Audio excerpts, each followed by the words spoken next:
Hello guys welcome back to my channel Anjali Mardi lifestyle YouTube channel रे आपण मानक ढेर सारा स्वागत करुच्ची। आशा करुच्ची भलरे थिबे समस्ते आ मु भी बहुत बढ़िया अच्छी। आ टाइम बर्तमान 4टा पाखापाखि हो गलानी। आजिकल तो 5टा 5:30 बेलू संज हो जाऊँगी। आमे आसीचु नालिया गुड़ी नवापाई जेहेतु काली माणबसा आठी नानी चलाउछन्ते देखि पारुथिबे। आमर ए मुरुम गुड़ी रे नालिया करा हुए आपण साइड रे को माटी रे आ नालिया करा हुए ना नहीं कहिबे। आ देखि नियंतु टिके ए माने कोन व्यू गुडा टिके आमे कोठी के आछू।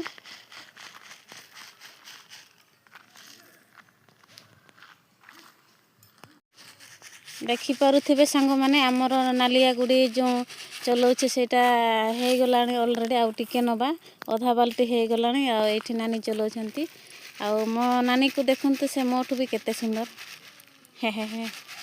आ चलंतु संग माने वीडियो रे कंटिन्यू रहंतु मु देखै देबी आपण मानकु आमे केरक नालिया करूछु। चलंतु संध्या हे सारलानी आ आमे जो नालिया माटी आनिथिलु सेटार ऑलरेडी लिपा हे गलानी। मु देखै दोछि आपण मानकु ए देखंतु एठी गुटे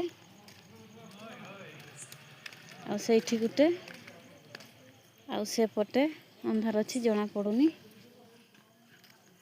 आ मु देखै दोछि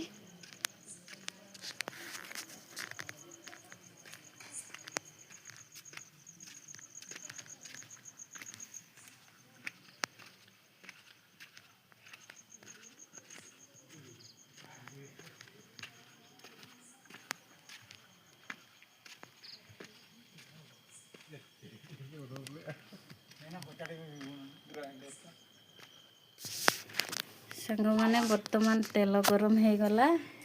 आ मु एठी आलू भजा रे पियाज पकोउनी।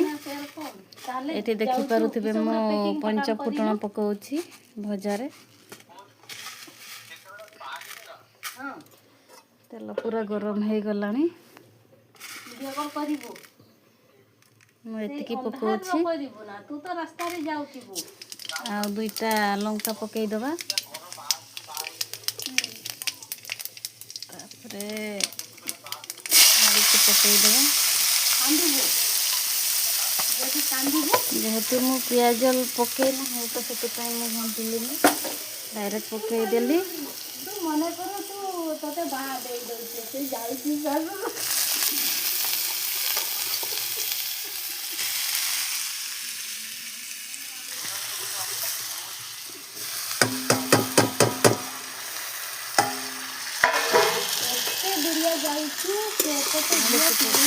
घंटी दबा भल भाବରେ।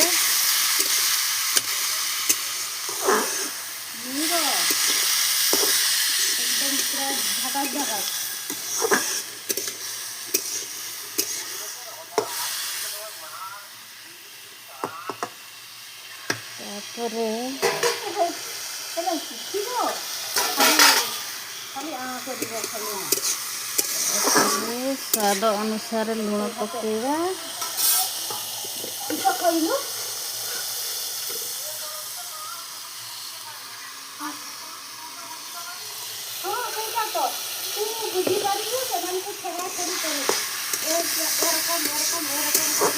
तापरे घाटी दबा।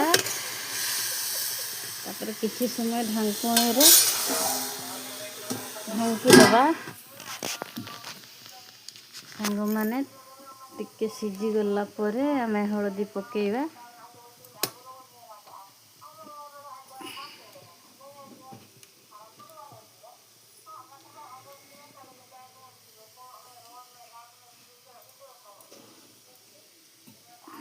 हळदी पकेई की घांटी दबा।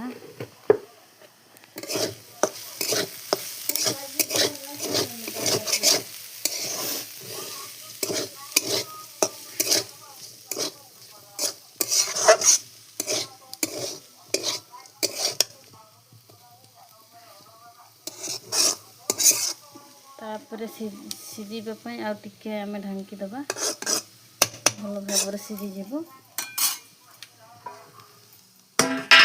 ସାଙ୍ଗମାନେ ଆମର ଆଳୁ ଭଜା ହେଇଗଲାଣି। ତାପରେ ଆଉ ଗୋଟେ ତରକାରୀ ହେଉଛି, ଏଇଟା ଝୋଳ ତରକାରୀ। ଯେହେତୁ ଆମର ରାତିରେ ସବୁଦିନ ଭାତ ଖିଆ ହେଉଛି, ଦେଖି ନିଅନ୍ତୁ।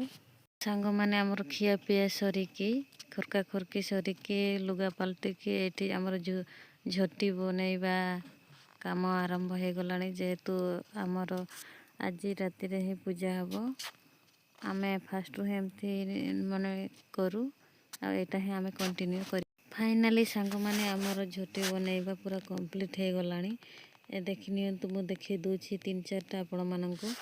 ଆଉ ଗୋଟେ ନା 2ଟା ବାକି ଅଛି, ସେଇଟା କରିସାରିଲେ ନାନୀ ଆମର ପୂଜା କରିବେ। ଆମର ସବୁ ଗୁରୁବାର ନୁହେଁ, ଆମର ବୁଧବାରରେ ପୂଜା ହୁଏ କମ୍ପ୍ଲିଟ୍ କରିକି। ଆଉ ଆମେ ପାହାନ୍ତିଆରେ କରିବୁନି, ଆଜି ହିଁ ବୁଧବାର ରାତିରେ ହିଁ ଆମେ କରୁ। ଦେଖିପାରୁଥିବେ କେତେ ସୁନ୍ଦର ହେଇଛି। ମୁଁ ଏତିକି